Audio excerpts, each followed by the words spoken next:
The backstop, Ben might kill. We drove slowly north on Downing Street, heading to Porter Hospital when a young boy caught my eye. He stood apart from his classmates, who excitedly played basketball and tag. The hood of his tan sweatshirt was pulled down and nearly concealed his face. He leaned against the baseball backstop, far from the kids who didn't seem to notice him.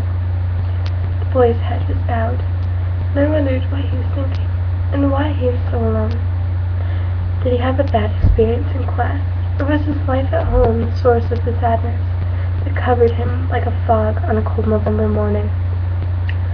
Perhaps he was merely one of the kids who just didn't seem to fit in, the kids who have it all together. Or maybe he was afraid of the bully who had victimized him a while before recess. I wish I could have stopped the car and met him near home plate. That I could have looked into his eyes, tried to bring a ray of hope to his day. Such pity that a boy not even 10 should have to feel so alienated and alone, that no one in this class could see his pain and reach out to him. I hope he finds some special teacher or one trusted friend who can help bring the light back to his eyes. I know I'll look for him again in 4 weeks when I return from my follow-up appointment with Dr. Evans. I'll leave a little early and buy a cart and a large chocolate chip cookie at Safeway, just in case I meant to be that friend who can help lift the fog that shrouds the forgotten boy at the backstop.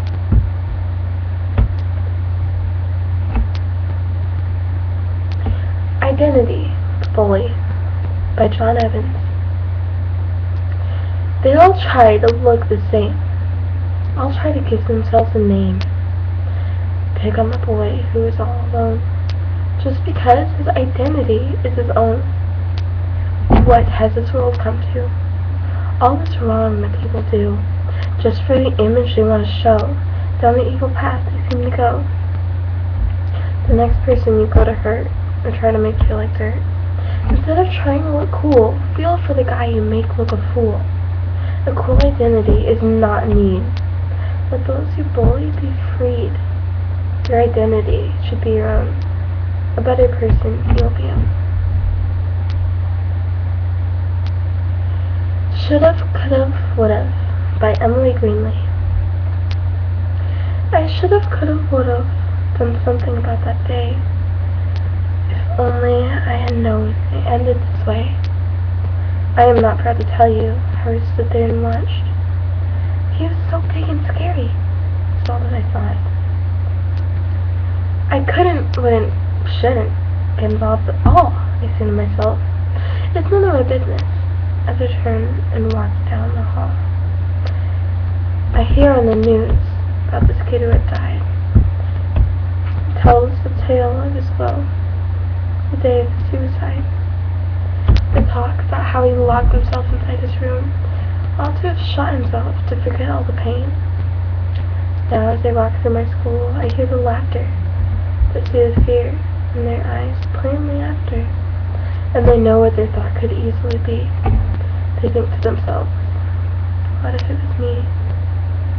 I could have done something. I could have told someone. I would have, if I hadn't been so afraid. Now I stand here promising, if I ever see this scary and sad sight again, I will change my should've, could've, would've into have, done, and did.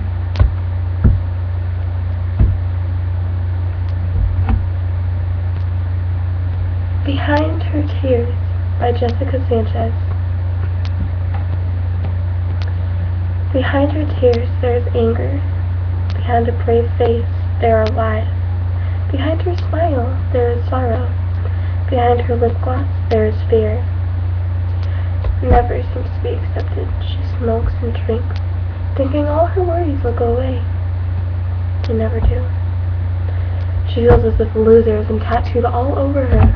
She knows they all talk about her. She feels their piercing, vicious holes through her body, a scar she can never get rid of. It breaks her soul to know what lies ahead. Sometimes she would just drop dead. She wonders to herself what they will gain to see her go through all this pain, alone, scared, afraid. Look what we have made. sad heart with only one thing, to have a happy face. Telling herself each night she is not ready to fight. She wishes all could go away. She dreads to fight another day. Always wondering about her weight. She never seems to touch her plate. Am I too fat? Are my breasts too small? Why can't I be just right tall? All she wants is to be loved. Is that too much to ask? She gets taunted and beaten by her stepfather. She gets taunted and beaten by her classmates. An outcast to society. Finally, she wants to give up. Finally, she's tired of all the abuse. Finally, she's had enough. Finally, she has given up. She walks the creaky staircase, tears flooding her eyes. She goes to her mother's cabinet. She pulls out her mother's sleeping drugs. A flash of thoughts rush to her head. She remembers the days, Mom's sweet singing. She remembers how she used to be loved.